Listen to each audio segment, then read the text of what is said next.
ay panibagong gala na naman tayo ngayon. Ayan nga guys, nandito tayo ngayon sa may Pagpilatan, Batangas. At syempre bago tayo umuwi ay dadaan muna tayo dito sa may Monte Maria statue. At ayun nga guys, pagpasok mo pala sa gate ay may bayad na 10 pesos entrance fee. At ito nga pala yung view mula dito sa aking kinaroroonan ay makikita na natin yung statue ng Monte Maria. Tapos ayun nga pala, ito yung ginagawang glass walk dito.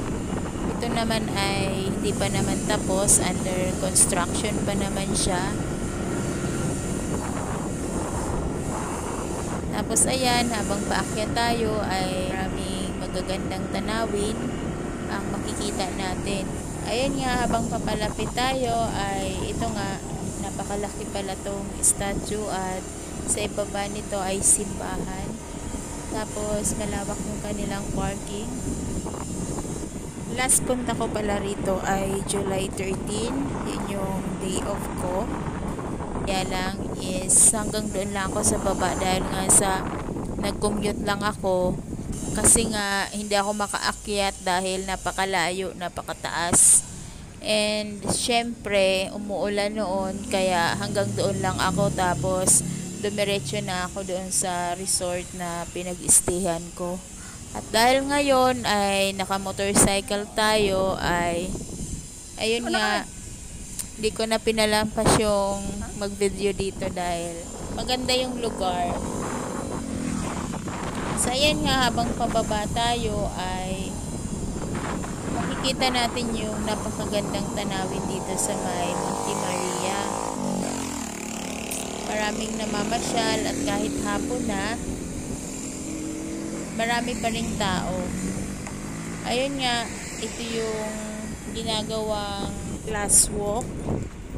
Sa building na yon, nandyan yung mga bilihan ng souvenir. Hanggang doon lang ako nakarating sa may bilihan ng souvenir at hindi ko na inakyat yung hanggang doon sa taas, hindi na ako umakyat. So ayan nga, ito yung dagat, ito yung view, ayan, pababa na tayo. Tapos ito yung main entrance dito.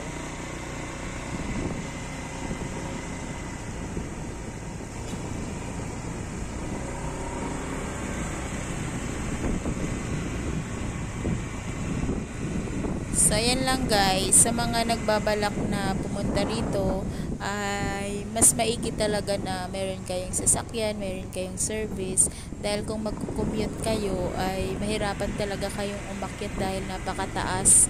At ako nga nung last punta ko rito ay hindi na ako nakaabot dun sa may statue sa taas, sa may simbahan.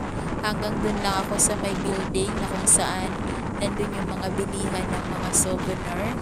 Ayan. So hanggang dito na lang guys. Ayun nga, ito nga pala yung gate dito. Sa pagpasok mo pa lang, dito ka magbabayad ng entrance fee. So ayan, thank you for watching. Hanggang dito na lang yung aking vlog. So don't forget to like and subscribe.